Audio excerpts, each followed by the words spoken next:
and one day Mrs. Bird had taken him along to the bank in order to open an account. For several days afterwards, Paddington had hung about in a shop doorway opposite, casting suspicious glances at anyone who went in or out. But after having been moved on by a passing policeman, he'd had to let matters rest. Since then, although he had carefully checked the amount in his book several times, Paddington had never actually been inside the bank. Secretly, he was rather overawed by all the marble and thick polished wood, so he was pleased when at long last 10 o'clock began to strike on a nearby church clock, and he was still the only one outside. As the last of the chimes died away, there came the sound of bolts being withdrawn on the other side of the door, and Paddington hurried forward to peer eagerly through the letterbox. "Here, here!" exclaimed the porter as he caught sight of Paddington's hat through the slit. "No hawkers here, young fellow, my lad. This is a bank, not a workhouse.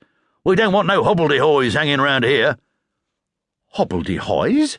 repeated Paddington, letting go of the letterbox in his surprise.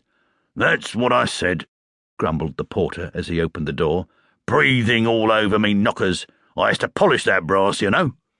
"I'm not a hobbledehoy," exclaimed Paddington, looking most offended as he waved his bank book in the air.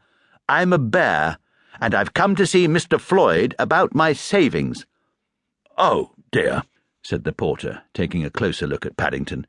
"Begging your pardon, sir. When I saw your whiskers poking through me letterbox, I mistook you for one of them bearded gentlemen of the road." "That's all right," said Paddington sadly.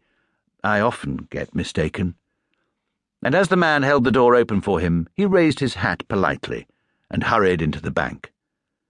On several occasions in the past, Mrs. Bird had impressed on Paddington how wise it was to have money in the bank in case of a rainy day, and how he might be glad of it one day for a special occasion.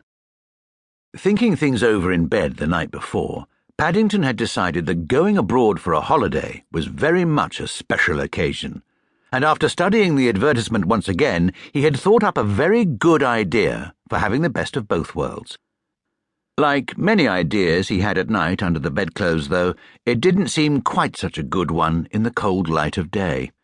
Now that he was actually inside the bank, Paddington began to feel rather guilty, and he wished he'd consulted Mr. Gruber on the matter, for he wasn't at all sure that Mrs. Bird would approve of his taking any money out without first asking her. Hurrying across to one of the cubbyholes in the counter, Paddington climbed up on his suitcase and peered over the edge. The man on the other side looked rather startled when Paddington's hat appeared over the top, and he reached nervously for a nearby alarm bell. "I'd like to take out all my savings for a special occasion, please," said Paddington importantly as he handed the man his book. Looking rather relieved, the man took Paddington's book from him and then raised one eyebrow as he held it up to the light.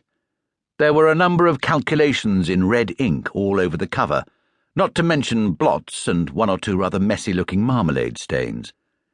"I'm afraid I had an accident with one of my jars under the bedclothes last night," explained Paddington hastily as he caught the man's eye. "One of your jars?" repeated the man. "Under the bedclothes?" "That's right," said Paddington. "I was working out my interest, and I stepped back into it by mistake. It's a bit difficult under the bedclothes." "It must be," said the man distastefully. "Marmalade stains, indeed, and on a Floyd's bank book." He hadn't been with the branch for very long, and although the manager had told him they sometimes had some very odd customers to deal with, nothing had been mentioned about Bear's banking accounts.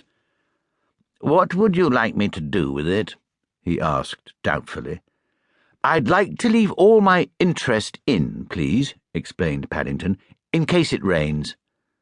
"Well," said the man in a superior tone of voice as he made some calculations on a piece of paper, "I'm afraid you won't keep very dry on this. It only comes to 10 pence. "What?" exclaimed Paddington, hardly able to believe his ears. 10 pence?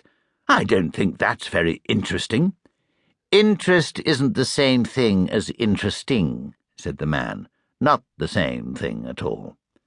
He tried hard to think of some way of explaining matters, for he wasn't used to dealing with bears, and he had a feeling that Paddington was going to be one of his more difficult customers.